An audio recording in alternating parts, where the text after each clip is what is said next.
daugumai yra svarbus tas pilietybės referendumo klausimas, teisingai sakau, ar ne? Tai mes tada kitus jūsų pasisakymus apie tai ir padarykim. Ir yra, ką aš sulaukiu iš anksto, kokių klausimų. Tai viena iš jų ir įgarsintų, kas ir būtų toks temos apipavydalinimas. Lietuviai yra didžiausia tautinė mažuma Jungtinėje karalystėje, negalite įgyti Jungtinės karalystės pilietybės, neatsisakant Lietuvos pilietybės. Ką darytumėte, kad Lietuvos piliečiai gyvenantis Jungtinėje karalystėje galėtų būti visavertė Jungtinės karalystės visuomenės dalis? Kaip spręsti štai šią problemą? Tai pradėkim gal dabar nuo kito galo, taip, Jonai, prašau. Ir jeigu jūs matysit, kad kažkur dar norit kokį nors papildomą klausimą, vieną ar porą, tai po šitos diskusijos, nes tada jau bus jų klausimai vieni kitiems ir pabaigsim šitą epopėją politinį. Prašau. Kiekvienas žmogus turėtų galimybę apsispręsti, lygiai taip pat kaip ir skiepų atveju skiepytis ar ne, tai yra jo kūnas ir jis turi tą sprendimą priimti. Tai šiuo atveju aš labai kviesčiau sugrįžti į Lietuvą ir turėti vieną pilietybę, bet jeigu jau atsitinka taip, kad gyvenimas sudėlioja, kad jūs norite pasilikti čia, tai ta galimybė tiek Lietuvos, tiek Anglijos pilietybės turėtų būti suteikta. Aš pati referendume balsavau už ir man labai gaila, kad nepavyko pakeisti dabartinės tvarkos ir manau, kad turi būti dedamos pastangos tą tvarką pakeisti galų gale, o ką daryti minimumo atveju, tai mes turėtume stiprinti savo diplomatinę tarnybą, kad jį ieškotų įvairiausių bendradarbiavimo su Jungtine karalystė formatų, kad tos socialinės paslaugos ir jų prieinamumas mūsų šalies gyventojų būtų garantuoti. Mikas Sakalauskas, prašau. Tai pasižiūrėjau, šitas 48 straipsnis Konstitucijoje parašyta. Konstitucijos 1 straipsnio nuostata, kabutėse, Lietuvos valstybė yra nepriklausoma demokratinė respublika, kabutės susidaro, gali būti pakeista tik referendumu.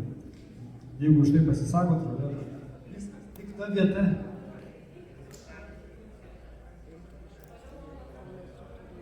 Neberodo toliau, dar vieną sakinį.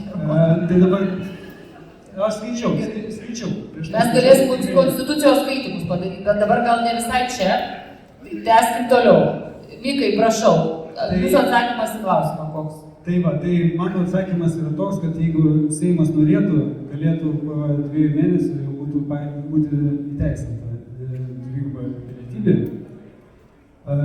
Maža to išimti tai priėmė, kad iš vaikų nenuėjama būtų pilietybė, tai kodėl išimti negalima dėl migrantų padaryti, lygiai taip pat. Tai čia iš tikrųjų tas klausimas, bet tai ir dar ne tas dalykas. Reiškia, taikos koalicijos programoje yra parašyta, kad bus keičiama referendumo kartelė iš 300 tūkstančių į 100 tūkstančių. Ir tam, kad referendumas būtų įvykęs, jame turi dalyvauti, jeigu neklystu, 40% rinkėjų, taip kaip Seime. Tai kažkodėl Seimą, kad išrinkti, reikia visai nedaug rinkėjų, o kad referendumas įvyktų, kur tautos valia tiesiogiai skelbiama, tai čia reikia labai didelę kartelę kažkodėl. Tai šitą irgi labai lengvai galėjo pakeisti gerbiami Seimo nariai, per visą kadenciją turėtų didelę daugumą, bet nepakeitė šitos vietos, nors žmonės rėkė ir per visokius šeimų maršus, per tas, kaip vadinamas, riaušes ir taip toliau. Visur žmonės rėkė, kad nori, kad būtų tai padaryta, bet ne, Seimas nusprendė šitą nedaryti per šitą kadenciją. 4 metus tam turėjo. Dar turi 2 mėnesius iki naujo Seimo, dar gali padaryti, dar yra laiko. Kartelę siūlo taikos koalicija sumažinti referendumų, toks vardų pasiūlymas, Einaras Vilda, prašau. Apie referendumą kalba buvo nuo pačios pradžios, jau 20 metų kalbėjome, reikia, nereikia referendumą. Bandyta buvo apeiti tą referendumą, kiek įmanoma, visokiais būdais. Konstitucinis teismas aiškiai pasakė, kad tai viskas turi būti referendumu. šiuo atžvilgiu. Be abejo, nes, kaip teisingai žmogus iš kairės sako, kad norint referendumas, kad įvyktų, reikalinga žeminti referendumo kartelę.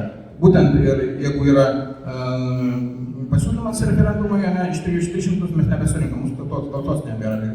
Iki 150 tikrai turėtų sumažinti galbūt kartelę. Šitoj vietoj, bet tik ne vien tik šitoj vietoj turi būti sumažinti kartelę. Nes žinot, kad dalyvauti turi vis tiek. 51% turi būti, nes vis tiek tai tada tokia atveju tikrai dauguma. Bet žinot, kad iš tų balsuojančių 51% dar turi būti kaip minimum 50%, kurie turi už tą referendumą pasisakyti. Bet šitą kartelę galėtų būti sumažinta irgi panašiai iki 51%. Tada tas referendumas bus realus, nes dabartiniam momentą tai buvo praktiškai daugiau būtent konservatorių PR'as rinkimų metu, kad pritrauktų daugiau balsų. Aš daugiau nematau kito šito pasiteisinimo ir šią dieną iš tikrųjų tas referendumas, jisai buvo užprogramuotas, kad jo nebūtų neįvyks. Ačiū, gerbiamas Vyriausybės. Faktas, kad referendumo agitacija tikrai nebuvo nei profesionali, nei veikianti.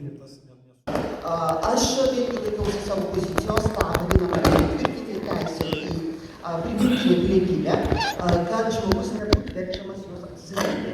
Jeigu jis pats nori atsisakyti, jis gali tą padaryti.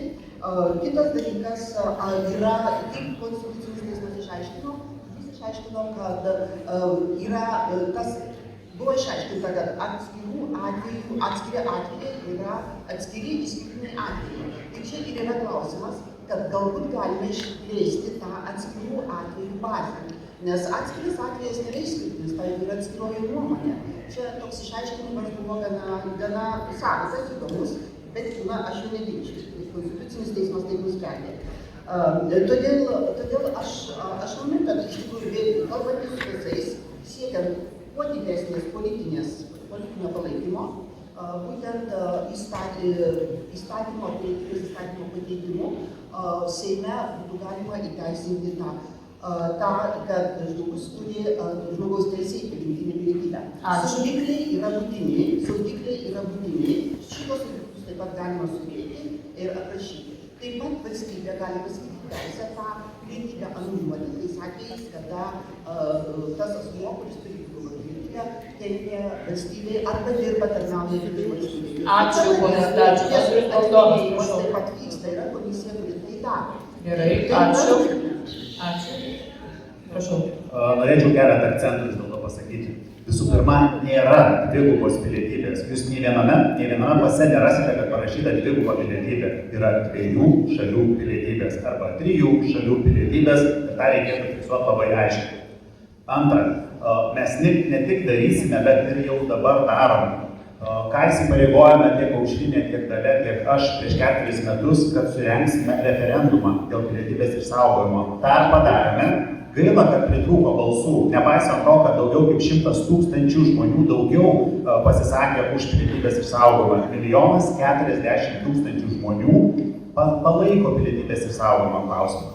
Ir man keista, kad kartais žmonės nesupranta, kam ta pilietybė antros šalies ar trečios reikalinga. Jeigu tu nori gyventi pilnavertį gyvenimą kitoje šalyje, tu turi turėti tos šalies pilietybę. Kitaip tu nestovėsi 2 kojomis ant žemės ir negalėsi tam tikrų darbų dirbti. Taip yra.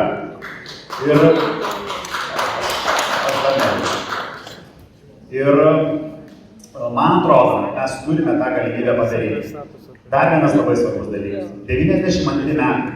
Konstitucija. Ir tik tai mūsų tauta ją priėmė, bet tuo metu Rusijos kariuomenė buvo dar Lietuvoje ir sąlygos buvo visiškai kitokios ir grėsmės valstybei buvo kitokios. Dėl to pilietybės klausimas yra 1 straipsnėje, kur yra kalba apie Lietuvos žemių vientisumą. Ir jeigu kolegos siūlo, dabar referendume reikia, kad daugiau kaip pusė žmonių pasakytų už. Tai reiškia, kad 300 000 žmonių turėjo pasisakyti, kad pilietybę galima būtų išsaugoti Lietuvos įgijus kitos šalies.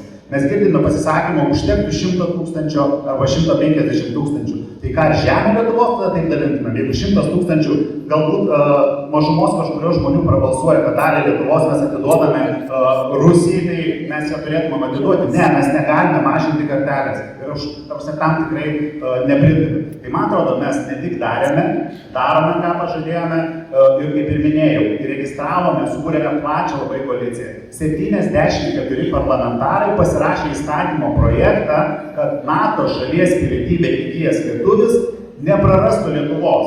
Ir čia reikia Seimo balsavimo. Ir jeigu pateikimo stadiją praeitume dar šioje kadencijoje, kitoje galima būtų platesnės tos išimties. Nes šiai dienai yra 11 išimčių, 2 kolegų dėka, kurios buvo iniciatorės, mes 2 pataisas priėmėme ir vaikai nebepraranda Lietuvos pilietybės, nesvarbu, kiek jiems dabar metų bebūtų. Tai jeigu trumpai būtų tiek. Ačiū. Prašau, Dalia Asanavičiūtė. Na, aš pradžiai norėčiau paskaityti vis dėlto tą 148 straipsnį Konstitucijos, kuris buvo nepaskaitytas iki galo. Ir jisai sako, tik referendumu gali būti keičiamos 1 skirsnio Lietuvos valstybė bei 14 skirsnio Konstitucijos keitimas nuostatos. Konstitucijos pataisas dėl kitų Konstitucijos skirsnių turi būti svarstomas ir dėl jų balsuojamas Seime 2 kartus ir ten toliau nurodoma, koks terminas ir kaip ten yra balsuojamas Seime. Na tai aš tik tiek norėjau, o dėl to, kad konservatoriai praeitą kadencijoje agitavo prieš referendumą, tai vėlgi nemaišykime, konservatoriai agitavo prieš kitą vykusį referendumą, kuris pakišo koją ir pilietybės referendumui, tai vyko, jeigu atsimena, dėl Seimo narių mažinimo referendumas, kuris galiausiai nepavyko ir Tai dabar kalbame klausimas, tai buvo apie žmonių orumą, ar ne, gyvenančią Jungtinėje karalystėje. Ir visą laiką yra potekstės kažkokios, kažkas mato, kažkas ne. Taip, tai klausimas buvo apie orumą. Kaip žmonės, Lietuvos piliečiai, gali oriai gyventi Jungtinėje karalystėje? Tai visų pirma, mes turime nepamiršti, kad po Brexito atsirado tam tikra gyventojų, norinčių čia gyventi ne Britanijos piliečių tvarka, tai tas settlement statusas, kuris tikrai leidžia dirbti, užsidirbti, mokėti mokesčius. Tai oriai gyveni, kai tu gali dirbti pagal savo specialybę, kai tu gali uždirbti ir paremti savo šeimą, tam reikalinga kalbos mokėjimas, tam reikalinga įsilieti į vietinę bendruomenę, dalyvauti lietuvių bendruomenės ir kitų organizacijų veikloje ir jaustis oriai. Bet jeigu kalbant apie pilietybės išsaugojimą, na, taip nepavyko, ar ne tai, ką jūs darytumėte, aš dariau, stengiausi su kolegomis, dabar registruoti 2 pasiūlymai. Tai yra NATO ir ES NATO partnerės valstybių pilietybė įgijus kitos Lietuvos išsaugomą, na ir atidėjimas 5 metams moratoriumas dėl pilietybės neteikimo plus apsunkinimo neteikimo procedūrą. Na tai tiek ko gero. Ačiū, Aušrinė Armonaitė, prašau šią temą. Kas toliau dėl pilietybės? Man atrodo, čia ir salėje žiūrintiems transliacija yra svarbiausia. Tai visų pirma, 1000 žmonių maždaug kiekvienais metais yra 1000 žmonių atimama Lietuvos pilietybė. Kai mes pasinagrinėjom detaliau statistiką, paaiškėjo, kad tik 100 žmonių iš to 1000 patys ateina į institucijas ir pasako. Tai reiškia, kad 900 žmonių kiekvienais metais iš jų valstybės institucijos proaktyviai išieško. Tu turi pildyti klausimyną ir sutikimus visokius, jeigu ateini prastesnės asmens dokumentų, tu pildai, pavyzdžiui, Jungtinėse valstijose, ar ne, sutikimą, kad konsulinė Lietuvos atstovybė užklaus vietinių institucijų apie tavo įgytą, pavyzdžiui, pilietybę. Ką po referendumo kitą dieną aš ir Laisvės partija pasakė? Užtenka. Pritaikykim don't ask, don't tell principą. Jeigu yra kitas pasas, tegul jis ir lieka. Neatiminėkim. Proaktyviai neatiminėkim. Profesorius Egidijus Kūris tada televizijos laidoje viešai pasakė, kad labai blogas pasiūlymas, blogai išdėsčiau Aušriniai konstitucinę teisę. Bet laikai keičiasi. Keičiasi Konstitucinio teismo išaiškinimai. Pažiūrėkim, šiandien Konstitucinis teismas dėl šeimos turi visai kitokius išaiškinimus. Gali Konstitucinis teismas kitaip ir aiškinti pilietybės klausimą. Ir aš turiu vilties, kad, visų pirma, sustabdžius pasų atiminėjimą, galima pakeisti ir konstitucinę doktriną, kad Konstitucinis teismas tiesiog kitaip šiuolaikiškai, keičiantis laikam, aiškintų konstituciją. Dėl referendumo, jeigu mes vėl į jį einame, reikia bent vieno iš dviejų papildomų dalykų. Arba mes turime įteisinti internetinį balsavimą diasporai, su galimybė pasinaudoti daugiau biometrinių duomenų, kad jeigu kas neturi elektroninio, pavyzdžiui, banko prisijungimų, kad galėtų kitaip identifikuotis. Arba mes diskutuojame dėl referendumo kartelės nuleidimo ir kodėl, aš tai sakau labai atsakingai, aš konsultavausi su mūsų bendražygiu buvusiu Konstitucinio teismo pirmininku profesoriumi Dainiumi Žalimu. Jisai sako, Konstitucinis teismas yra išaiškinęs, kad pavyzdžiui, pirmas straipsnis Lietuva yra nepriklausoma demokratinė valstybė, jis negali apskritai būti keičiamas referendumu. Tai tam tikri saugikliai yra sudėti, kurie leidžia mums likti atviriems dėl kitų taisyklių keitimo. Bet taip, kaip jau mes ėjome į referendumus anksčiau 2019 metais, dabar mes jau eiti nebegalim, nes mums vis dar trūksta. Trūksta nedaug, bet vis dar trūksta. Tai tokias išeitis aš matau ir kaip dabar einanti pareigas ministrė ir Pasaulio lietuvių apygardos kandidatė, tokį kelią matau toliau. Gerai, dabar padarykim tokį dalyką. Aš palaukit, aš pasakysiu viską, ką mes dabar darysim, galėsim pareaguoti. Kadangi yra visiškai jau visas peržengėm laiko limito ribas ir jau lipam ant parodos pristatymo, tai darom taip, dar kokį 10-15 minučių čia maksimaliai, tai turėkime omeny, tai paskutinis etapas. Arba jūs reaguojate į tai, ką norit sureaguoti, arba kitas variantas užduodat klausimą vienas kitam, ką ponas Vildė čia labai norėjo padaryti. Tai rinkitės, kurį norite, Aušrinė Armonaitė norėjo reaguoti skaičius, Zita Čepaitė į kažkokius dabartinius pasakymus, bet neišsiplečiant. Sutarėm. Laikysitės taisyklių kaip nors, bent jau pabaigai. Taip. Gerai, tai gal pradėkim nuo, taip, Zita, tada jūsų reakcija, ką jūs čia norėjot pareaguoti. Aš norėjau reaguoti į ponios Asanavičiūtės pasakymą, dėl to, kad tada buvo dėl kito referendumo. Ne, tai buvo dėl pilietybės referendumo, tai buvo 7 įvairių partijų politikai, galbūt. Jūs pati ir moderavote šitą, ir aš ten buvau, ir ponas Kubilius pasakė, mes kaip partija negalim pritarti referendumui dėl pilietybės, nes mūsų rinkėjai to nepalaiko. Visiškai atviru tekstu. O dabar iš tikrųjų dėl referendumo įstatymo ir Konstitucinio teismo sprendimo, tai ačiū, Aušrinė, kad jūs siūlote, kad galima pakeisti Konstitucinio teismo sprendimą. Kaip prisimenu, tada pirmininkavo ponas Žalimas. Ar jis jau irgi pakeitė nuomonę dėl dvigubos pilietybės? Tai gerai, Aušrinė, atsakykite klausimą ir dar jeigu norit pakomentuoti kažką apie tos skaičius, ką ten norėjot paneigti arba patvirtinti. Žiūrėkit, jeigu jūs kalbėsite trumpai dėl profesoriaus Žalimo, jisai kaip mūsų komandos narys, kuris ieško išeičių, kaip vis dėlto sudaryti sąlygą žmonėms išlaikyti pilietybę. Ta galiu labai atsakingai pareikšti. Dabar, suprantu, galėjau paklausti. Galimybę paklausti. Taip, prašau.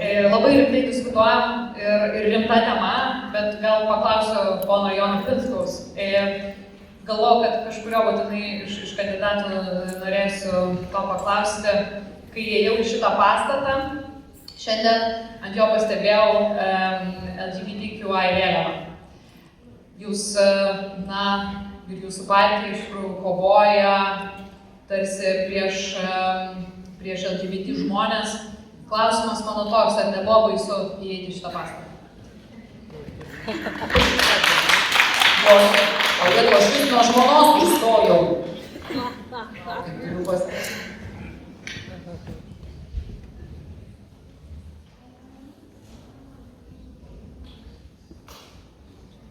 Prašau. Matot, Laisvės partija pastoviai ieško priešų.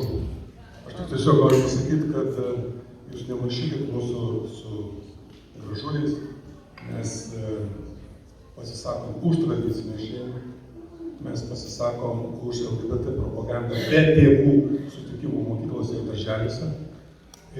Mes suprantam, kad tokių žmonių grupės yra, mes sakom, kad jūs gyvenkit, viskas gražu, viskas gerai ir tikrai nesam nusiteikę prieš tą žmonių grupę. Bet iš tiesų nelįstų į mokyklas, į darželius, nes sako, leiskime bažnyčios kartu. Tai ant to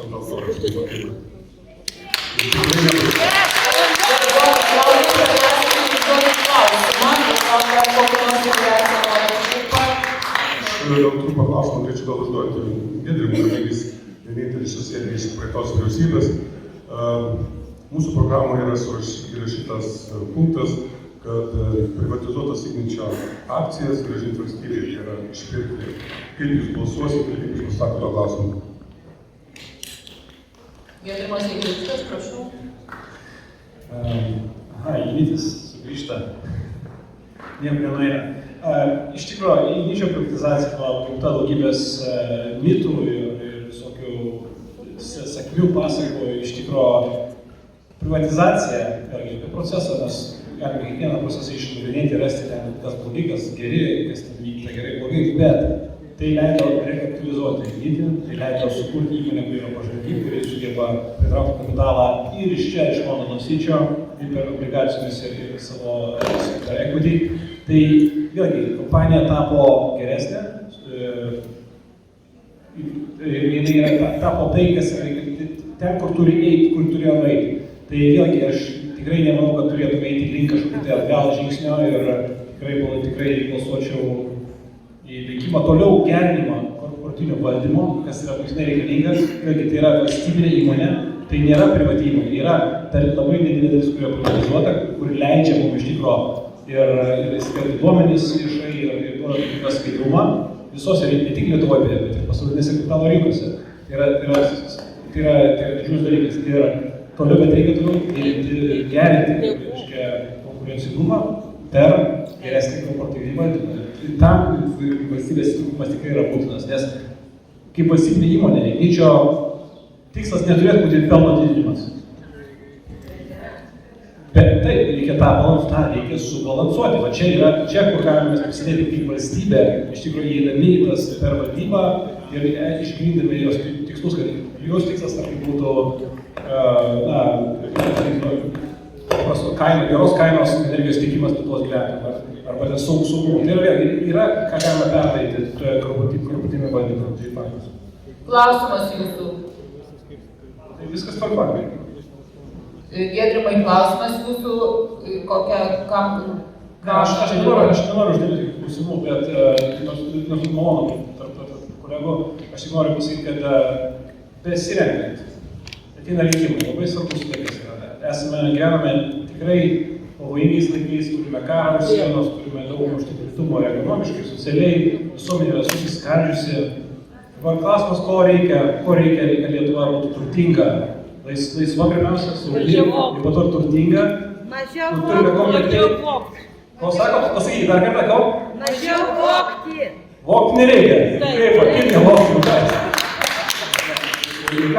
Bet žiūrėkite, yra reikalingas kompetencijos, reikia žmonės su kompetencijomis. Išrinkti į Seimą, perskaityti kiekvieno žmogaus biografiją, ką jie nuveikė, ką jie padarė, kur jie buvo, kokia jų vizija. Ir rinkitės pagal tai. Ir lygiai tas pats per partijas. Pažiūrėkite, kurios partijos iš tikro atveda kompetentingus, tikinčius į Lietuvą žmonės. Tai tas pats svarbiausias dalykas. Ir aš nebeklausiu klausimą. Gerai, supratau, klausimo nėra. Einarai, prašau. Pacituosiu 13 Konstitucijos straipsnį. Jis skamba taip. Lietuvos valstybė globoja savo piliečius užsienyje, draudžiama išduoti Lietuvos Respublikos pilietį kitai valstybei, jeigu Lietuvos Respublikos tarptautinė sutartis nenustato kitaip. Kodėl aš pacitavau? Čia konkrečiai straipsnis buvo taikytas mano vaikams, kuriuos norėjo atimti. Jie turėjo lietuviškus pasus, Lietuvos valstybė nieko nepadarė, kad apsaugoti savo mažus piliečius. Ir dabar vėliau klausimas yra toks, būtent Asanavičiūtei. Kaip Jūs manot, ar tai padoru politikui, kurio mes iš principo pažįstami ne vieną kartą, bendravę, yra neatsakinėti į skambučius, neatsakinėti į laiškus, kada kreipiesi konkrečiai su pagalba, kad aš tada buvau toje situacijoje, kada nei užsienio reikalų ministerija nekėlė ragelio absoliučiai, nei prezidentūra nekėlė informacijos. Informacija atėjo tik tada, kad aš iškėliau tai į viešumą įspūdą. O jūs net iki šiol, įrodydama, taip ir sėdite ir čia bandot atstovauti Lietuvą. Iš tikrųjų, jūs neatstovauti.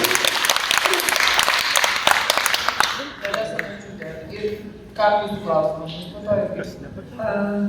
Aš atsakysiu. Na tai Tamstas sėdėjo pas mane kabinete, buvo atėjęs į Seimą, valandą ar daugiau kalbėjomės. Bet tuomet jūs skundėtės, kad vaikus atima. Bet va čia sakė, ar ne, aš irgi auginau vaikus, vieną auginau vaikus. Čia, Jungtinėje karalystėje, dirbau, buvau pirmininkė bendruomenės, pas man nei karto neatėjo jokios tarnybos ir manęs niekada netikrino. Tai čia tiesiog atsakymas. O aš nenoriu niekieno klausti, aš norėčiau iš tikrųjų labai jums padėkoti. Padėkoti jums gyvenantiems čia, Jungtinėje karalystėje, gyvenantiems, kur bebūtumėt pasaulyje, kas mus žiūri, kas mato ir stebi, nes jūsų dėka lietuvybė yra gyva. Jūsų dėka mes galime sėdėti čia ir turėti savo pasaulio lietuvių apygardos Seimo narį. Jūsų dėka gyvuoja mokyklėlės, lituanistinės. Jūsų dėka, su tautiniais rūmais atsistokit, dalyvavę dainų šventėj. Atsistokit ir visi jiem paploti. Jau jie norėjo juoką šokti, tai baigiam. Tai yra žmonės, kurie aukojo savo laiką, daugumoj buvo nuo 8 iki 12 repetavo ir tikrai mums džiugino ausį ir akį. Ir aš tikrai noriu, nesvarbu, turit Lietuvos pilietybę, neturit Lietuvos pilietybę, nenusivilkite savim, nenusivilkite bendruomenę, organizacijom ir nenusivilkite Lietuvą. Ačiū. Aš manau, tautiniais rūmais norėtų pašokti, užbaiginėkim. Andriu, prašau.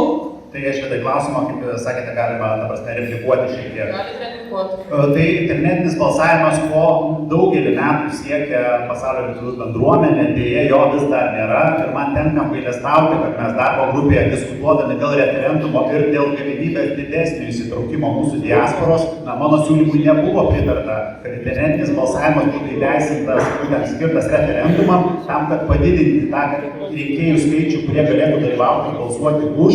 Ir to pasiekoje, nepaisant to, kad referendumas nepavyko ir tos skatinamosios priemonės, ne visos buvo jos įdiegtos, įregistravome, ką Aušrinė sakė, planuoja ateityje, tai toks projektas yra įregistruotas parlamente, kad referendumuose, kurio turinį sudarinėja parlamentas, galima būtų balsuoti internetiniu būdu. Tai tie dalykai, apie kuriuos kalbate ateityje, jie jau dabar yra daromi. Ačiū. Taip, dar nepakomentavę arba neuždavę klausimo, arba ir to, Vykas Sakalauskas, Ieva Budraitė, prašau. Tai mano komentaras būtų, reiškia, nuo 300 tūkstančių iki 100 tūkstančių norint sušaukti referendumą, o ne tam, kad priimti būtų.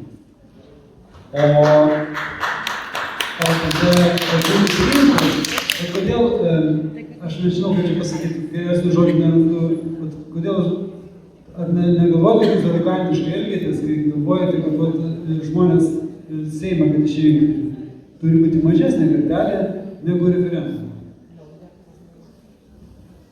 Nes referendumui labai aukšta kartelė. Referendumo, vienintelis įvykęs referendumas buvo du. Vienas, kai priėmė konstituciją, antras, kai stojome į Europos Sąjungą. Ir tai 2 dienas vyko referendumas ir, kariuomenė savaitę. Tai, čia nebūtų klausimas. Bet dėl stojimo į Europos Sąjungą, tai skelbimo miteliai, abus, 2 dienos referendumas, tada jau įvyko referendumas. Tai ką jūs nežinot, kad Lietuvoje neįvyksta referendumai? Tai čia klausimas jūsų ar komentaras kažkaip? Tai čia komentaras. Komentaras. Dabar klausimas jiem.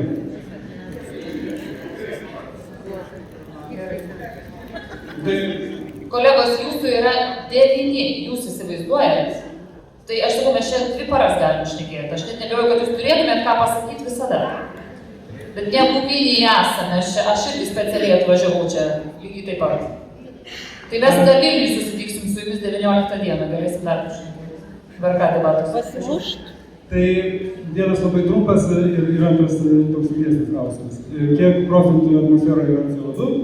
O antras klausimas, pateikite nors vieną įrodymą, reiškia mokslinį tyrimą kokį nors, kurioje būtų surinkti visi galimi klimato kaitos veiksniai, kaip silpnantis žemės magnetinis laukas, besikeičiantis Saulės aktyvumas, kosminis spinduliavimo kaita, pavyzdžiui, 12 000 metų ciklą turbūt girdėjote tokią, ne?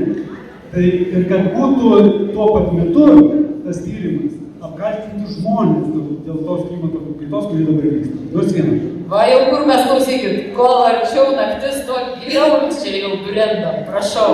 Aš iš tikrųjų buvau pasiruošusi klausimą, ar balsuotų kandidatai į Seimo narius už tai, kad būtų privalomas konstitucijos egzaminas pretendentams į Seimą. Dar planavau paklausti, bet turbūt atsakysiu man skirtą klausimą. Tada paklausti, taip.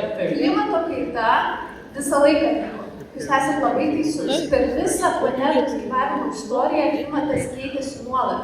Ir tam įtaką darė iš tiesų ugnikalnių veikla, saulės aktyvumas, žemės orbitos pasisukimai. Per visą planetos istoriją buvo mažiausiai 7 šalti ledynmečių periodai ir atitinkamai šilti tarp ledynmečių periodai. Bet skirtumas lygi tame, kad anksčiau visi tie procesai tęsdavosi šimtus tūkstančių metų, o dabar pokyčiai, kuriuos matom, vyksta itin greitai. Per kelis dešimtmečius mes pamatėm, kaip pasikeitė mūsų klimatas. Ir pagrindinė to priežastis yra ta, kad mes kaip žmonės pradėjom išmesti, pabrėžiu, papildomą kiekį anglies dvideginio. Ne tą, kuris buvo natūraliai, o papildomą. Ir tas papildomas atsiranda iš to, kad mes deginam tai, kurį jis buvo užrakintas. Tai yra iškastinį kurą, naftą, gamtines dujas ir akmens anglį. Antras niuansas, ką mes dar darome, naikinam natūralius planetos gebėjimus susidoroti su tomis dujomis, apie kurias jūs kalbate. Mes sausinam pelkes, kertame miškus, naikinam daugiametės pievas ir visą tai lemia, kad mūsų planetos pajėgumas susidoroti su tuo perkeliamu CO2 mažėja. Tik čia trumpa paskaita atsakyti jūsų klausimą. O šiaip... Aš norėjau jūsų rūpį pakeisti kitą klausimą, pasikalbėti šiandien savo pasisakymą noriu užbaigti tiesiog palinkėjimu jums, kad jokių būdų nepasiduotumėt įvairiom provokacijom ir manymui, kad viskas vyksta už ačiū ir nebuvo pakai. Šiandien visiškai nebuvo paliestos viešos paslaugos, nebuvo paliesta mokesčių politika, o Lietuvoje tai yra ypatingai svarbu. Dabartinė mokesčių sistema mūsų valstybėje yra totaliai ydinga. Vadinamasis gyvulių ūkis, kai yra visi lygus, bet atsiranda lygesnių, kurie moka pasinaudoti įvairiausiom nepagrįstom išimtim. Yra tokių, kurie uždirbdami labai daug neprisideda atitinkamai prie gerbūvio, jinai tęsiasi metų metus. Tai kviečiu balsuoti už tuos, kurie turi receptą, kaip iškepti didesnį pyragą, iš kurio būtų galima sąžiningiau padalinti kiekvienam. Mes tą pyragą turim. Tai tą receptą turim pyragą. Progresiniai mokesčiai ir taršos apmokestinimas. Tai kviečiu balsuoti už partijas, kurios turi aiškią darbotvarkę, aiškią ideologiją ir atsakingai dalyvauti rinkimuose. Ačiū, vis tiek jūs nesilaikot tų taisyklių, ką su jumis daryti. Manau, kad turėsit galimybę dar privačiai su kandidatais pabendrauti ir ko gero dar padalyvausit čia visi likusiuose renginiuose. Rytoj bėgimas yra, tai irgi labai raginu su rinkėjais prasibėgti. Ačiū. Šiai dienai tiek. Kviečiu balsuoti visus už Lietuvos regionų partiją. Visus balsuojame atsakingai. Svarbiausia balsuokit apskritai ir balsuokit atsakingai. Va čia pasiūlymas. Balsuokite už savo žmonės, kurie atstovauja jūs tiesiogiai ir neleiskite vaikus atiminėti. Jums jeigu dabar nieks netiminėti nereiškia, kad valstybė nesiruošia. Turėkite omeny, būkite budrūs. Ir jeigu balsuosite už mus, mes padarysim taip, kad visus valstybės, kurie yra išeivyje, ten bus sudarytos sutartys su visais institucijom, kad vaikai tą momentą, jeigu konfliktas vyksta, bent į Lietuvą būtų galima būtų deportuoti, tam kol tas konfliktas neišspręs. O tėvai...